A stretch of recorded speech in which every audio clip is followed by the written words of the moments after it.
میں اور آج کے دور میں کچھ ان افراد پہ بھی روشنی ڈالنا چاہتا ہوں جو ایک بند کمرے میں اسٹوڈیو بنا کر مراجع کے خلاف، ولی فقیہ کے خلاف جو طرح طرح کی ویڈیوز جس میں لعنتیں بھی ملیں گی، جس میں ملامتیں بھی ملیں گی، جس میں جھوٹی حوالے بھی کتابوں کے دیے جاتے ہیں اور مراجع کے اوپر اس طریقے سے انگلیاں اٹھائی جاتی ہیں، تہمتیں لگائی جاتی ہیں، اور یہ وہی افراد ہوتے ہیں کہ جنہیں پیشاب کرنے کے بعد استنجا کرنا ہے کہ نہیں یہ بھی نہیں پتا تھا۔ اگر مراجع کا فتویٰ نہ ہوتا تو نجس گھومتے رہتے۔ جہاں استنجا کا طریقہ بھی مراجع سے سیکھا ہو، وہ آج مراجع کے اوپر تہمت لگاتے ہیں، وہ طرح طرح کی باتیں کرتے ہیں کہ صاحب انہوں نے تو حضرت زہرا کے ساتھ ایسا کیا تھا، آپ ان سے دوستی کی بات کر رہے ہیں، آپ ان سے رفاقت کی بات کر رہے ہیں۔ یاد رکھیے گا، دین پر جب خطرہ آتا ہے تو اس کو اگر معمولی ہے تب دیدار سمجھتا ہے، جیسے جیسے خطرہ گہرا ہوتا جاتا ہے ویسے ہی خطرے کو بھاپنے والوں کی کیٹیگریاں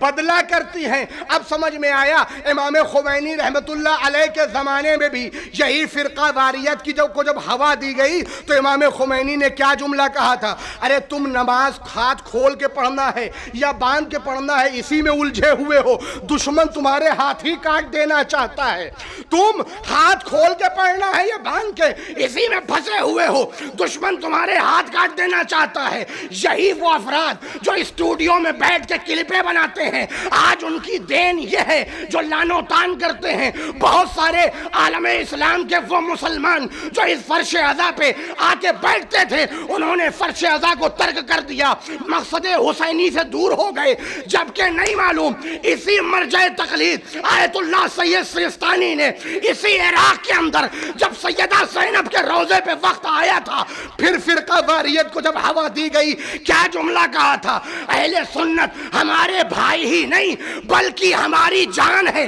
یہ اسٹوڈیو میں بیٹھ کے فقط فتویٰ ہی دیتے رہے، لیکن وہ برادران اہل سنت اتنے سمجھدار تھے، وہ اپنے شیعہ بھائیوں کے ساتھ کاندھے سے کاندھا ملا کر سیدہ زینب کے روضے کی حفاظت کرتے نظر آئے۔ ایک صلوات پڑھتے ہیں محمد والے محمد۔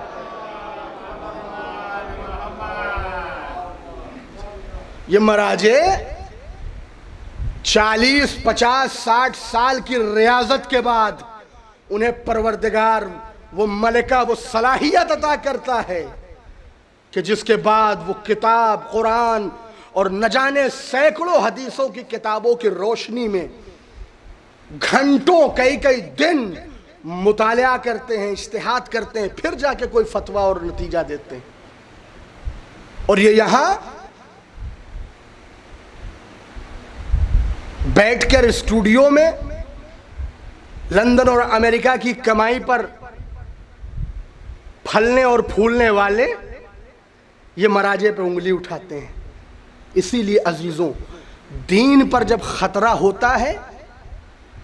تو اگر خطرہ معمولی ہے تو عام انسان بھی سمجھ جاتا ہے، عام دیدار بھی سمجھ جاتا ہے، لیکن اگر خطرہ گہرا ہوا تو اسے علماء، فقہا، مراجع، اور زیادہ گہرا ہوا تو اسے امام دین جو ہوتا ہے وہ سمجھتا ہے۔